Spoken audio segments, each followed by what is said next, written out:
Shalom,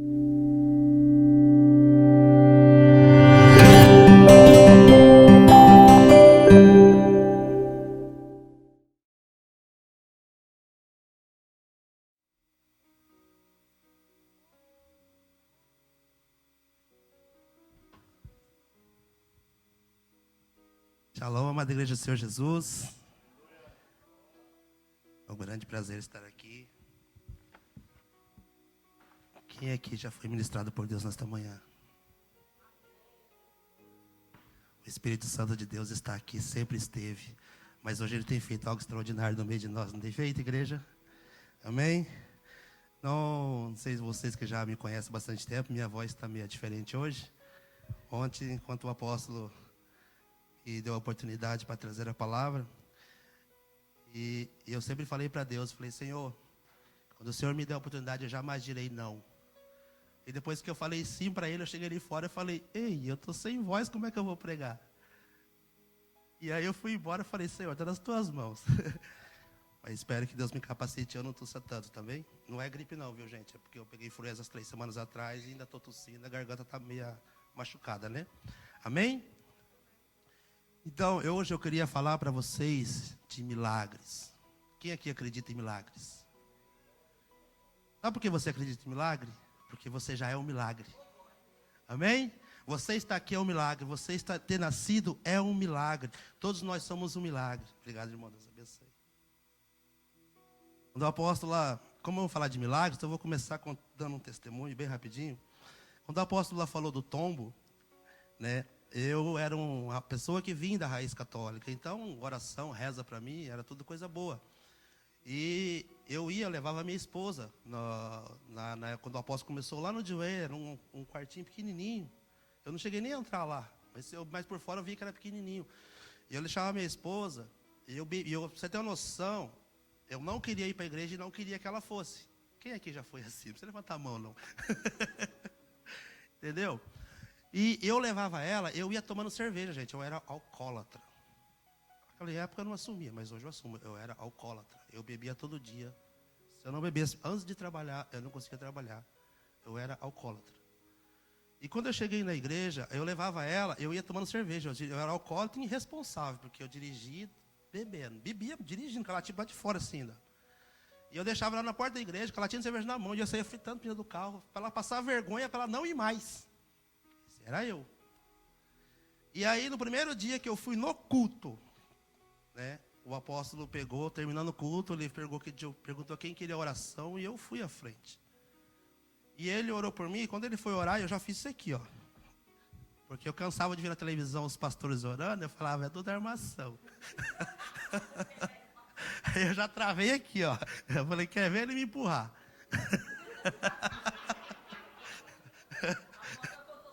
Hã? E aí, ele como homem, servo de Deus, um profeta, Deus, o Espírito Santo mostra. Ele orou por mim, ele nem pôs a mão em mim. Ele orou assim, e ele falou, primeiro ele orou e falou assim, Senhor, para mim sim, para que você saiba que Deus é Deus, e Ele tem todo o poder sobre a sua vida, a partir de hoje, você não bebe mais. Bom, quem aqui já recebeu uma oração de cura? E não acreditou? Não acreditou, levanta a mão. Quando o apóstolo orou, diante de Deus, quando o apóstolo orou, dentro de mim eu respondi para ele, esse pastor está viajando na maionese, não entende nada, inocente. Minha resposta dentro de mim. Não acreditei em nada do que ele disse. No outro dia seguinte eu fui beber. Quis dizer, tentei beber. Quando eu coloquei a cerveja na boca, nós estávamos com churrasquinho, meu cunhado está ali, ó, te testemunho. Ele estava no churrasquinho, eu tentei beber, aquilo amargou na minha boca e eu cuspi. Eu nunca mais bebi na minha vida. Deus, Ele é tão bom,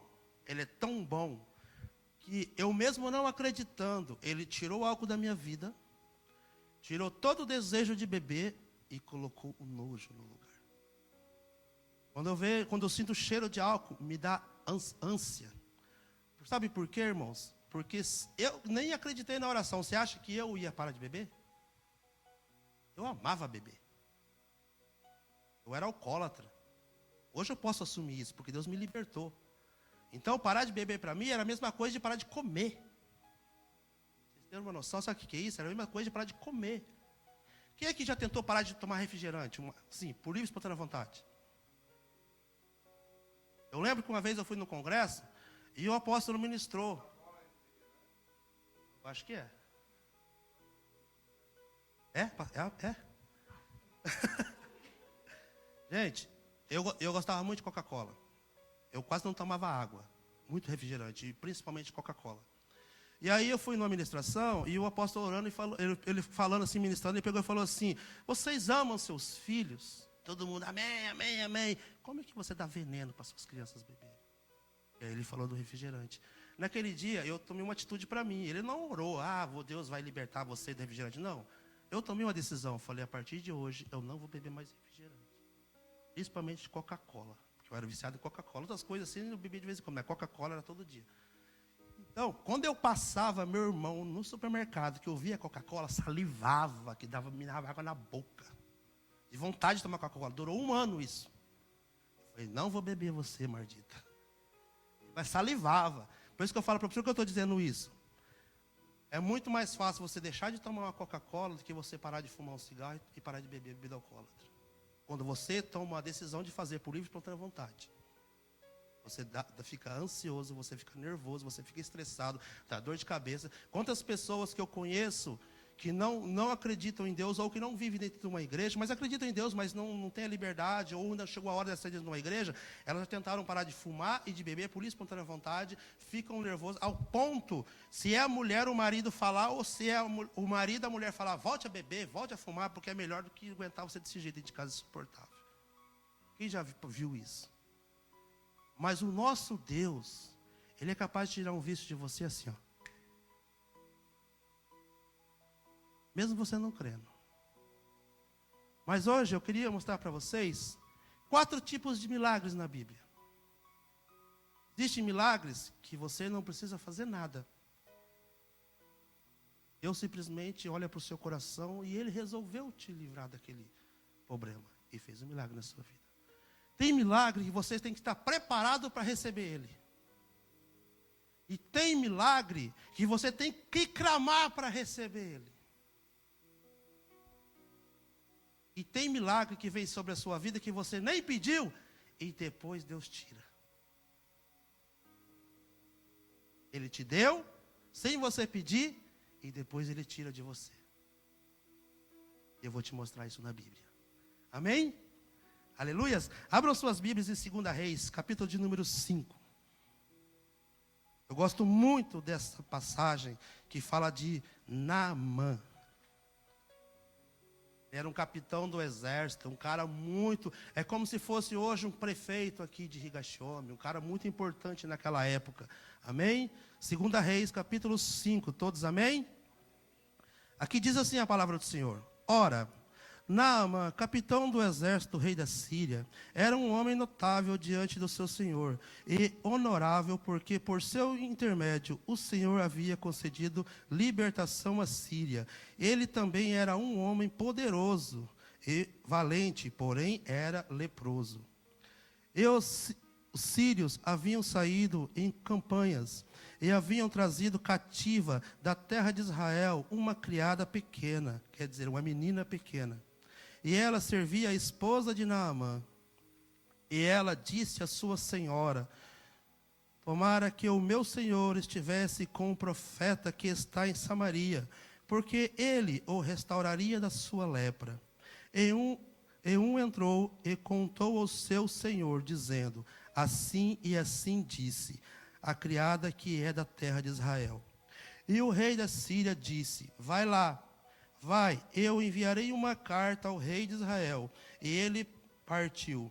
Ele levou consigo 10 talentos de prata e 6.000 pedaços de ouro e 10 mudas de vestes. E ele trouxe a carta até o rei de Israel, dizendo: agora quando esta carta chegar a ti, eis que com ela enviarei Naamã, o meu servo, para que possa curá-lo da sua lepra.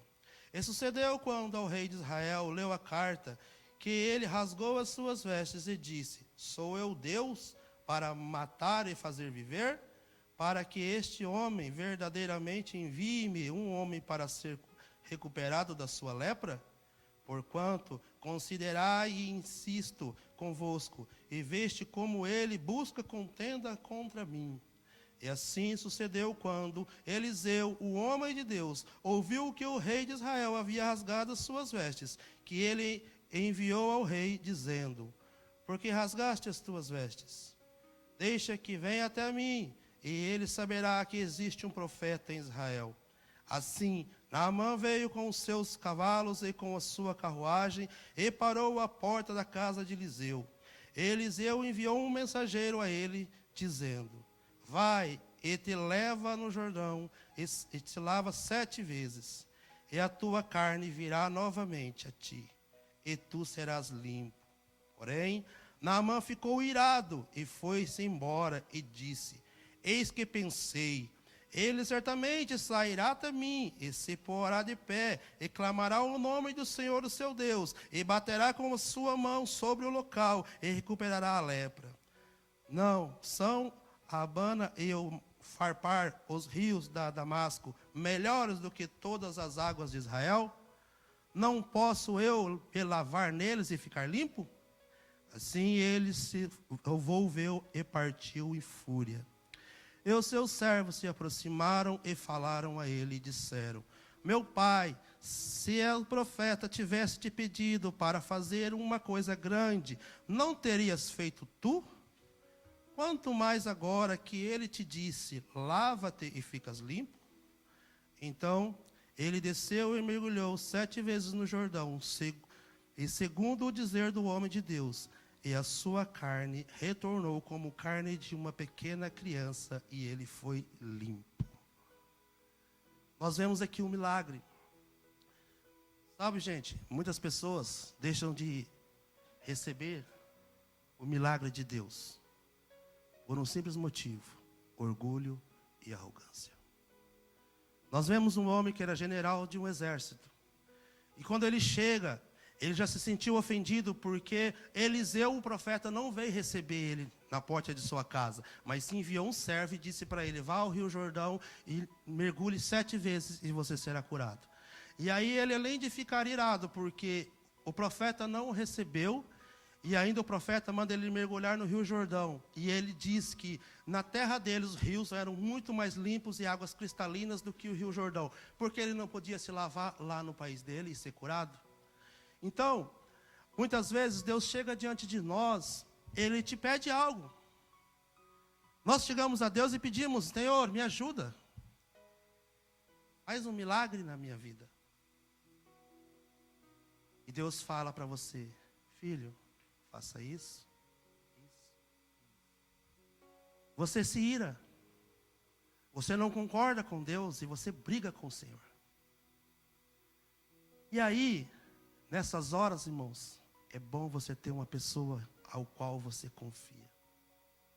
Os servos de Naamã, que chamam de pai ali, servos próximos, é como se fosse o apóstolo, e nós aqui andamos com ele, conhecemos ele, e o apóstolo está irado.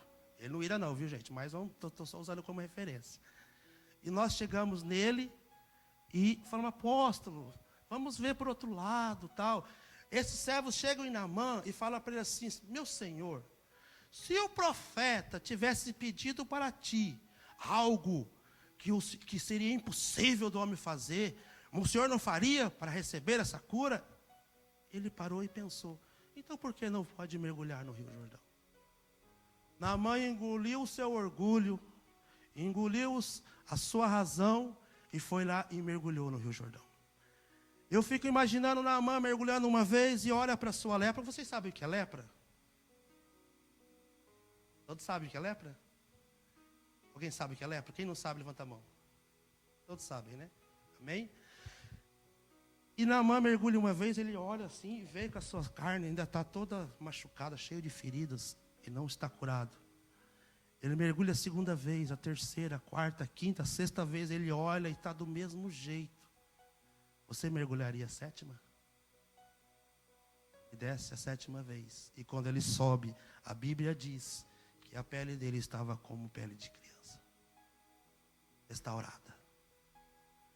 Quantos de nós deixamos de viver os milagres de Deus porque queremos viver da nossa forma? Naamã abaixou a cabeça. A raiva saiu do seu coração porque o profeta não o recebeu e ele foi curado. Outro milagre que eu quero trazer para vocês, para comparar. Volte uma folha atrás, capítulo de número 4.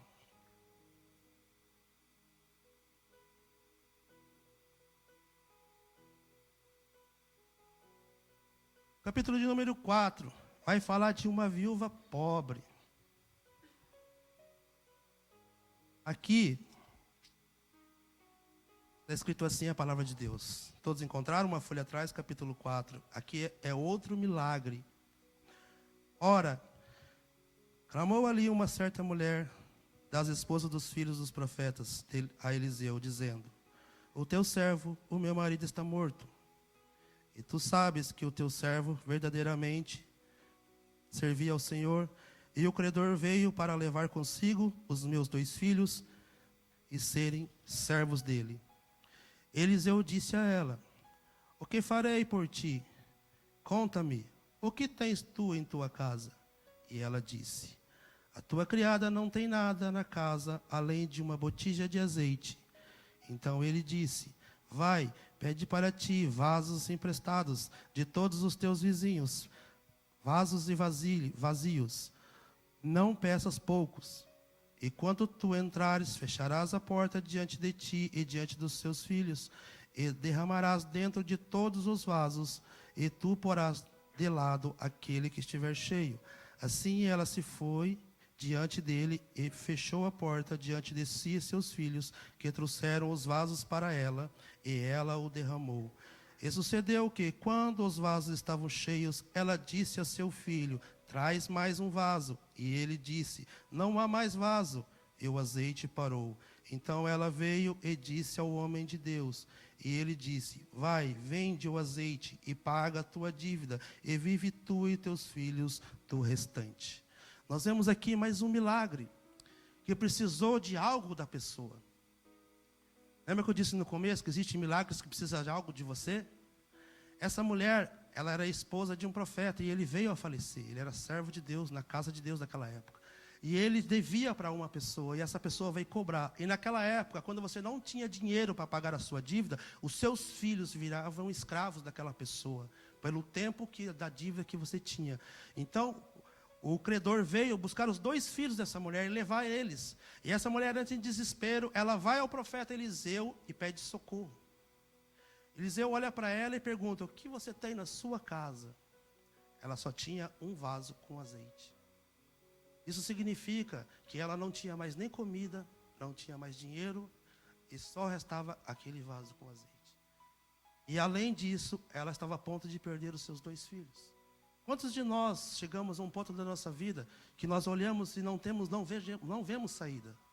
O dinheiro se esgotou das nossas mãos. Talvez a saúde não está boa. Tudo que você coloca as suas mãos não prospera. E tudo é difícil. E aí você entra em desespero. Talvez muitos de nós precisamos chegar neste ponto para entendermos que existe um Deus soberano e criador de todas as coisas. E que Ele está preparado para te socorrer. Mas o profeta olha para esta mulher e fala para ela assim: pede para os seus filhos ir em todos os vizinhos e pegar todas as vasilhas que você conseguir. Traga para sua casa. E quando você pegar todas as vasilhas que você conseguir, feche a porta, e você e os seus filhos pega aquela que você tinha com azeite e encha as outras. Quantos de nós iam acreditar nisso? Nos dias de hoje. Seja sincero. Deus pede muito menos para nós e muitos de nós não fazemos. Mas essa mulher, ela acreditou. Ela fez o que o profeta disse. Ela pega uma vasilha que ela tinha na casa dela com um pouco de azeite e ela conseguiu encher. Eu não sei quantas, meus irmãos. Mas você imagina, ela pegou todas as vasilhas que ela conseguiu com todos os vizinhos. Não era pouco. Ao ponto dela poder vender, pagar toda a sua dívida, ainda sobrar dinheiro para ela se manter e manter os seus filhos. Então era muito azeite. Aí nós vemos, nesse milagre, precisou do quê? De fé e acreditar no homem de Deus. Então precisou de algo seu, você ter fé. Por que eu estou falando de milagres hoje? Porque a semana que vem, nós vamos ter aqui 3 dias poderosos. Eu quero preparar você para receber o seu milagre. Eu quero preparar você para ser um agente de milagres. Por isso eu estou dizendo para você que muitas pessoas receberam milagres na Bíblia. Muitas delas não fizeram nada. Mas algumas tiveram que fazer alguma coisa para receber o milagre. Se você continuar aqui no mesmo capítulo de número 4, no versículo 13 em diante, vamos ver mais um milagre. Aqui é aquele milagre que você chega na casa de Deus. Por exemplo, eu cheguei na casa de Deus. Para mim, não sei se você já foi ou conhece alguém que era dependente de alguma química, drogas, bebidas, cigarro. Se você perguntar para essa pessoa, a maioria, quando não assume que é dependente, ela fala que na hora que eu quiser eu paro. Então, eu não pedi para parar de beber. Para Deus, não. E nem para ninguém. E eu nunca assumia, minha esposa está de prova, eu nunca assumia que eu era dependente daquilo. Eu bebo porque eu gosto, de que eu quiser eu paro. Mentira, a gente sabe que não para. Então eu cheguei na casa de Deus e Deus fez um milagre na minha vida. Ele tirou o álcool da minha vida. O que simbolizava o álcool na minha vida? Tudo o que eu fazia, tudo o que eu ganhava, o álcool levava. Eu ganhava muito bem naquela época, gente. Meu salário era na média de 450 mil ienes, livre. E eu terminava o mês sem nada. Só bebia todos os dias. Todos os dias. Até que Deus chegou e me libertou, sem que eu pedisse. Agora você vai ver um milagre aqui, que essa pessoa não pediu o milagre. No mesmo capítulo 4, no versículo de número 13, você pode estar lendo comigo, diz assim. Ele lhe disse, diz agora a ela, eis que tu tens sido cuidadora para conosco, com todo este cuidado, e como há de ser feito por ti. Perdão, igreja. No versículo de número 8. Número 8. E ocorreu um dia que Eliseu passou até Sunem, onde estava uma mulher influente, e ela constrangeu a comer o pão. E assim foi, que toda vez que ele ali passava, ele parava ali e desviava-se e entrava para comer pão. E ela disse ao seu marido, eis que agora eu percebo que este é um homem santo de Deus, o qual sempre passa por nós. Façamos uma pequena câmara, quer dizer, um pequeno quarto, rogo-te na parede, e colocaremos ali para ele uma cama, e uma mesa, e um banco, e uns candelabros, e será quando ele vier até nós, para que ele possa para ali se desviar. E ocorreu um dia que ele veio ali e desviou-se para dentro da câmara, e ali se deitou. E ele disse a Geazi, que era o seu servo que andava com ele, o seu servo, chama essa sunamita. E quando ele havia chamado ela, se pôs diante dele, e ele lhe disse, diz agora a ela, eis que tu tens sido cuidadosa para conosco, com todo este cuidado, o que há de ser feito por ti? Desejarias tu ser recomendada ao rei, ou ao capitão do exército? E ela respondeu, eu habito no meio do meu próprio povo. E ele disse, o que então há de ser feito por ela? E Geazi respondeu, verdadeiramente ela não tem filho, e o seu marido é velho. E ele disse, chama. E quando ele havia chamado, ela se pôs à porta. E ele disse, por volta deste tempo, segundo o tempo da vida, tu abraçarás um filho. E ela disse, não, meu senhor, tu, homem de Deus, não mintas a tua criada. E ela, a mulher, concebeu e deu à luz a um filho, naquele tempo que Eliseu havia dito a ela, segundo o tempo da vida. E quando o filho estava crescido, ocorreu um dia que ele saiu até o seu pai, aos ceifeiros. E ele disse a seu pai, minha cabeça, minha cabeça. E ele disse a um moço, carregai-o até a sua mãe. E quando ele lhe havia levado e trazido até a sua mãe, ele se assentou sobre os joelhos dela até o meio-dia, e então morreu. Ela subiu e o deitou na cama do homem de Deus, e fechou a porta diante dele e saiu. E ela chamou o seu marido e disse: rogo-te que me envies um dos moços e um dos jumentos, para que eu possa correr até o homem de Deus e retornar. E ele disse: por que irás a ele hoje?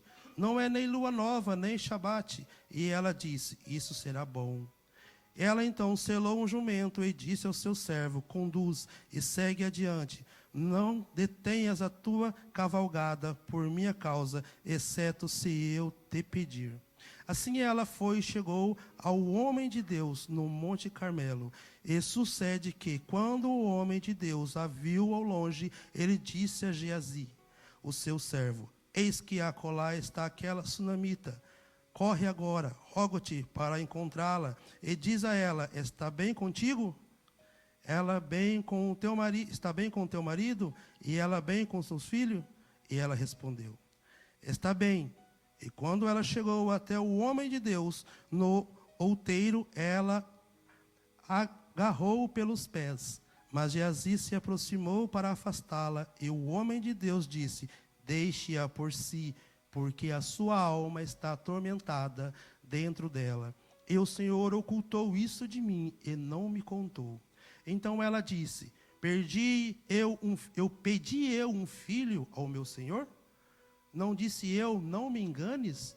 Então ele disse a Geazi: cinge os teus lombos, toma o teu bordão, o meu bordão e tua mão, e vai pelo teu caminho, e tu encontras qualquer homem, não saúdes, e se algum te saudar, não respondas de volta, e deita o meu bordão sobre a face da criança. E a mãe da criança disse: como vive o Senhor, e como vive a tua alma, não deixarei. E ele se levantou e seguiu ela. Gente, eu vou parar por aqui e vou explicar, que é muito longo. Nós vemos aqui uma mulher que ela tinha um coração muito bom.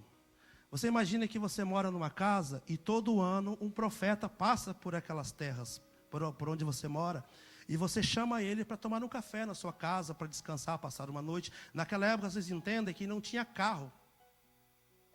As pessoas andavam a pé ou em cima de jumento ou cavalos, né?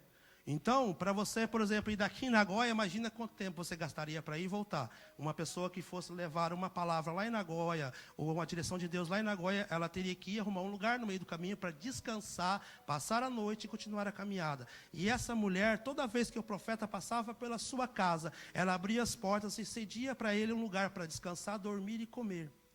Ao ponto dela chegar ao seu marido,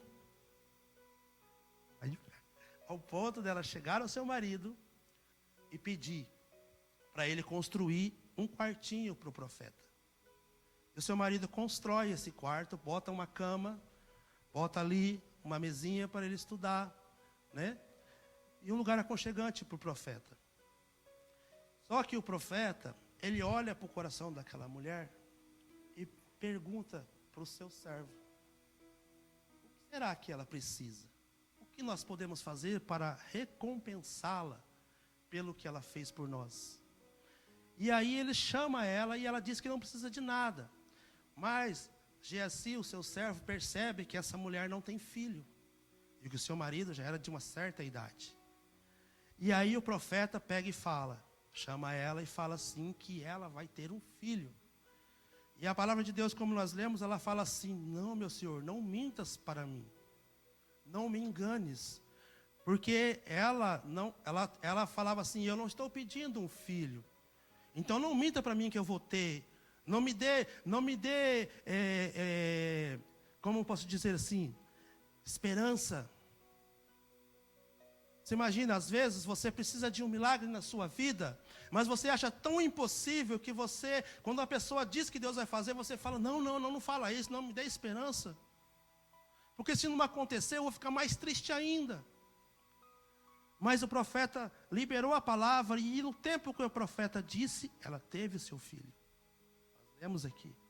Seu filho cresceu, seu pai trabalhando, o menino chega lá e sente muita dor na cabeça. O pai pega o menino rápido com o servo, leva o menino na sua casa, coloca diante da sua mãe e o menino falece no meio das pernas da sua mãe, no colo da sua mãe. Ele vem a morrer. Essa mulher, ela pega e vai procurar quem? O profeta. Por quê? Ela chega no profeta: pedi eu um filho para ti? Por que agora me tirastes? Quantos de nós, às vezes, recebemos o milagre de Deus? Passa-se um tempo, e algo de ruim acontece nas nossas vidas, nós chegamos e acusamos a Deus. Até então, você viu ela pedir um filho para Deus? Não, né? Mas quando Deus recolhe o seu filho, ela entra em desespero e aí ela vai clamar pelo seu filho. Às vezes você recebeu um milagre na sua vida e você não foi grato pelo seu milagre. Eu não estou dizendo que é o caso desta mulher. E as coisas começam a acontecer errado e você chega diante de Deus: e aí, Senhor? Por que o Senhor me curou daquilo se agora estou vivendo por isso? Quantos de nós fazemos isso com o Senhor? E essa mulher, ela diz para o profeta: eu não vou sair daqui enquanto você não for comigo até a minha casa, e com as minhas palavras vou te explicar. Enquanto você não for comigo na minha casa, resolver esse problema que você me deu. Porque eu não te pedi filho, agora que Deus me deu, eu quero ele de volta. E o profeta vai, ele vai e faz, ora no quarto, fecha a porta, ele e o menino, ele ora, e ali o menino volta à vida e ele entrega o menino para essa mulher. Nós vemos que muitas pessoas sofrem porque não entendem os propósitos de Deus. Aquilo que Deus te deu, Ele não vai tirar da sua vida, a não ser que você faça por quê. Essa mulher, eu creio, a Bíblia não fala, ela não fez nada para que o filho morresse. Mas acho que Deus queria gerar algo no seu coração, dela entender o quanto Ele é soberano. Porque Ele é capaz de dar a vida, tirar a vida e dar a vida de novo. Você está entendendo? Aquele milagre que você recebeu, que às vezes você fala assim: olha, está faltando algo. Deus ele é capaz de deixar algo piorar na sua vida, para que um milagre maior Ele possa fazer ainda. Porque Ele não perde o controle de nada. De nada. Nós cansamos de ver milagres aqui na igreja. Cansamos de ver. Cansamos de ver. E por muitas vezes, por vermos tantos milagres, nós nos acomodamos. E esquecemos de onde Deus nos tirou. Das coisas que Ele já fez nas nossas vidas. Quantas maravilhas Ele já fez na minha vida e na sua vida. Mas no momento de desespero, nós somos ingratos. Mas Deus, Ele quer que você olhe para o seu interior. Como aquela mulher disse: eu pedi alguma coisa? Eu te pedi algum filho? Por que agora me tiraste o que me deste? Ela simplesmente, ela acusou o profeta. Mas vou te falar uma coisa, quando um profeta, ele é homem de Deus, e aquilo que ele fala não volta em vão, as coisas acontecem. E ele devolveu para aquela mulher a criança dela com vida. Amém? Aleluias. Vou estar correndo aqui. Mais um milagre. Eu queria que você abrisse sua Bíblia em João.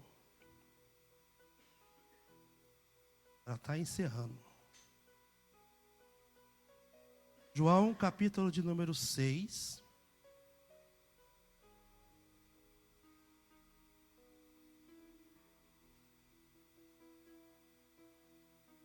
Versículo de número 13.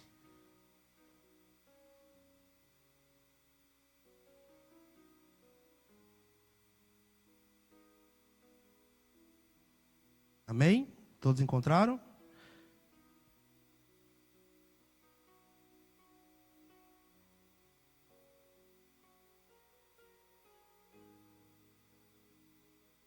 Eu vou estar lendo desde o versículo número 1, tá? João capítulo 6, diz assim a palavra do Senhor. Após essas coisas, Jesus partiu para o outro lado do mar da Galileia, que o mar de Tiberíades. E uma grande multidão o seguia, porque eles viam seus milagres, que operava sobre os enfermos. E Jesus subiu ao monte, assentou-se ali com os seus discípulos, e era Páscoa, e a Páscoa, a festa dos judeus, estava próxima. Então Jesus, levantando os seus olhos, e vendo uma grande multidão vindo até ele, disse a Filipe: onde nos compraremos pão para que estes possam comer? Mas dizia isto para que experimentar, porque ele bem sabia o que ia fazer. Filipe respondeu-lhe: 200 dinares de pão não são suficientes para que cada um deles tome um pouco. Um dos seus discípulos, André, irmão de Simão Pedro, disse-lhe: está aqui um rapaz que tem 5 pães de cevada e 2 pequenos peixes. Mas o que é isso para tantos? E disse Jesus: fazei os homens se assentarem. E havia muita grama naquele lugar. Assim os homens se assentaram, em número aproximadamente 5.000. E Jesus tomou os pães, e havendo dado graças, ele distribuiu para os discípulos, e os discípulos para os que estavam assentados. E do mesmo modo os peixes, quanto eles queriam. E quando estavam saciados, disse aos seus discípulos: recolhei os pedaços que sobraram, para que não se perca. Recolheram, pois, e encheram 12 cestos de pedaços dos 5 pães de cevada que sobejaram aos que haviam comido. Então, vendo aqueles homens o milagre que Jesus tinha feito, diziam: este verdadeiramente um profeta que devia de vir ao mundo. Nós vemos aqui um milagre que uma pessoa mudou todo o ambiente. Você imagina, semana que vem vamos três dias poderosos aqui. Mas a atitude de você pode mudar tudo.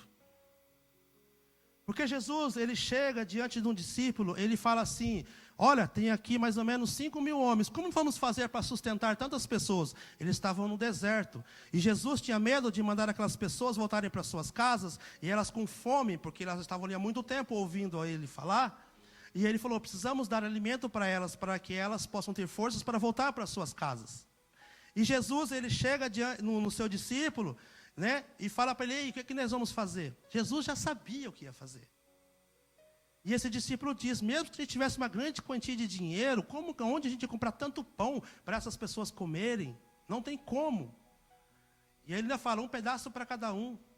E aí o outro discípulo chega no Jesus e fala assim: olha, tem um menino aí no meio da multidão. Ele tem 5 pães e 2 peixinhos. O que esse menino significa, gente? Quando você vem buscar algo na casa de Deus, por exemplo, a semana que vem, quem aqui espera por um milagre? Quem aqui espera em ser um agente de milagres, aprender, ser usado por Deus? O que você tem feito para que Deus olhe para você nesse dia? O que você tem feito nesses dias todos que está anunciando, esses 3 dias poderosos que vão vir, para que nesse dia o Senhor do trono olhe para você e fale: ah, vi um. Um discípulo viu o menino. 5.000 homens foram no deserto ouvir Jesus falar. Ninguém levou provisão a não ser aquele menino.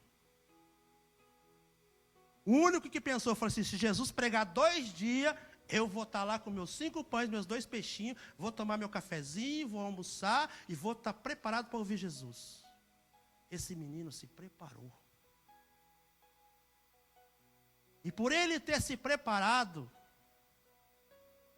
ele foi usado. Porque os seus 5 pães e os seus 2 peixinhos alimentaram 5.000 pessoas. Uma atitude sua, diferente da multidão, pode mudar a história de uma nação. Pode mudar a história de uma cidade. Talvez a forma que você vai chegar aqui na sexta-feira, o que Deus vai fazer por causa de você, vai mudar o ambiente todinho. Porque se aquele menino não tivesse levado 5 pães e 2 peixinhos, como aquele povo ia se alimentar? Agora eu fico imaginando aquele menino. Jesus pede os 5 pães e os 2 peixinhos dele. E aí o menino fala assim, o que o senhor vai fazer com esses meus 5 pães e meus 2 peixinhos? Com esse mundaréu de gente. E aí Jesus começa a encher aqueles cestos. E aquele menino deve ter visto o maior milagre da vida dele. Porque se tinha alguém que sabia o que tinha naquele cesto, era ele. Ele só tinha 5 pães e 2 peixinhos. Como que esse povo comeu todos? A Bíblia diz que todos comeram até se saciar e sobrou 12 cestos. Você quer viver o milagre de Deus? Esteja preparado para ele. Muitos vão viver um milagre sem fazer nada. Muitos têm que ter fé para receber o milagre. Muitos vão ter que estar preparados para receber o milagre. Em que lugar você está? Eu não sei o que você precisa. Eu não sei o que você necessita neste momento. Mas você tem que saber o que você tem que fazer para chamar a atenção do Senhor sobre a sua vida. Esteja preparado. Não perca. Se prepare. Eu disse para o apóstolo, esse servo de Deus que vai estar vindo aqui do Brasil, como o apóstolo disse, a maior missão dele, com Deus tem com ele, não é fazer milagre, mas sim ensinar você a ser um agente de milagres. Transferir unção para a sua vida, para que você continue fazendo nessa terra aquilo que ele já fez, já faz, aquilo que Deus usa ele. Então você tem que estar preparado para esses 3 dias, para que as coisas possam acontecer na sua vida. Diz aqui, quem que está preparado para receber os milagres? Se você tem condições, esteja disponível para Deus. Quantos de nós temos tempo, mas não estamos disponíveis para Deus? Esteja disponível para receber os milagres. Esteja disponível para ser usado. Esteja disponível como essas pessoas aqui estiveram disponíveis. Sabe por quê, irmãos? O maior presente Deus já fez por mim e por você.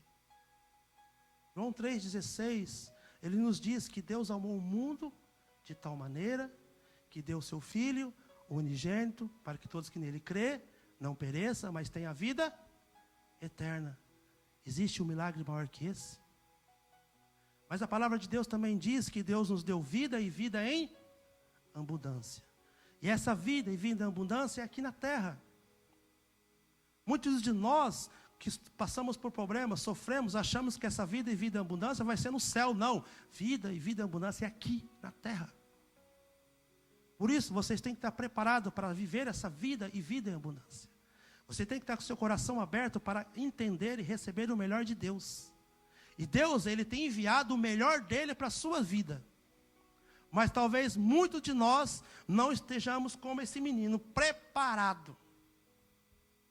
Você já separou os 3 dias para receber esse profeta? Vou falar uma coisa para você. Vai aparecer compromisso. Vai aparecer problemas e dificuldades para você estar aqui. Mas como eu disse esses dias, a semana passada, a chave está nas tuas mãos. E aí você que vai decidir se vai receber o milagre ou não. É você que vai decidir se vai ser usado por Deus ou não. Está nas tuas mãos. O diabo vai se levantar para você não estar aqui. Mas quando o diabo sabe que você tem convicção do que você quer, ele não vai perder mais o tempo tentando investir na sua vida. Porque o diabo, ele vai investir em áreas que você pode cair. Ele sabe das nossas fraquezas, ele sabe das minhas, ele sabe das suas. E ele vai fazer de tudo para que nem eu e nem você esteja aqui nesses 3 dias. E talvez aos nossos olhos sejam coisas que você pode até ter razão de falar, olha, eu não vou poder estar aí por causa disso, disso e disso. Mas eu vou te falar uma coisa, o projeto de Deus para mim e para você é que nós estejamos aqui os 3 dias. Para que nós possamos ser transformados por Deus. Vimos aqui 4 milagres na Bíblia. 4 milagres diferentes.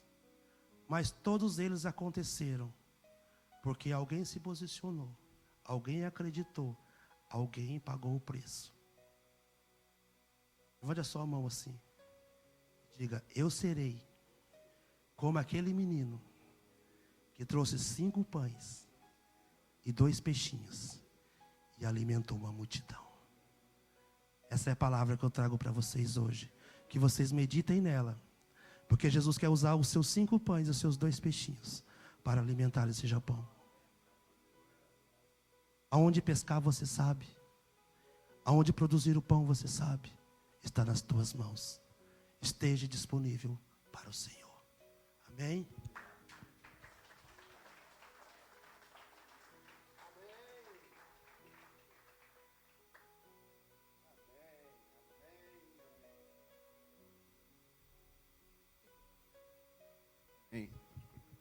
Amém e amém, querido.